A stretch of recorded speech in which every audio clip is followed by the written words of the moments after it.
ഒന്നും പറയണ്ട. നങ്ങാത്ത് മഠത്തിലെ തമ്പുരാട്ടി എല്ലാ വിവരങ്ങളും എന്നോട് പറഞ്ഞിട്ടുണ്ട്. സ്വൽപ്പിച്ച് അടിക്കുമല്ലേ? സ്വൽപ്പച്ചയല്ല, ശരിക്കും അടിക്കും.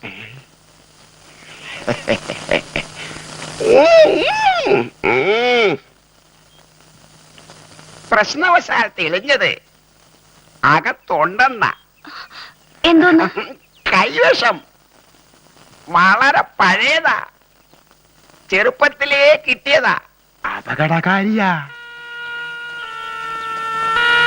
പ്രതിവിധി ഉണ്ട്. ഞാനൊരു മരുന്ന് തരാം. വെളുപ്പാങ്കാലത്ത് വെറും വയറ്റിൽ കഴിക്കണം. കൂടെ മറ്റവരെ അടിക്കരുത്. അടിച്ചാൽ ആള് വടിയാകും. എന്താ? എന്ത് തീരുമാനിച്ചു? ഞാൻ കഴിക്കാം. എനിക്ക് നന്നാവണം. മോള് വിഷമിക്കണ്ട.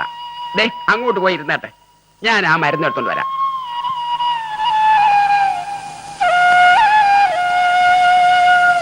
എന്റെ പ്രാർത്ഥന ദൈവം കേട്ടു. എനിക്ക് തൃപ്തിയായി.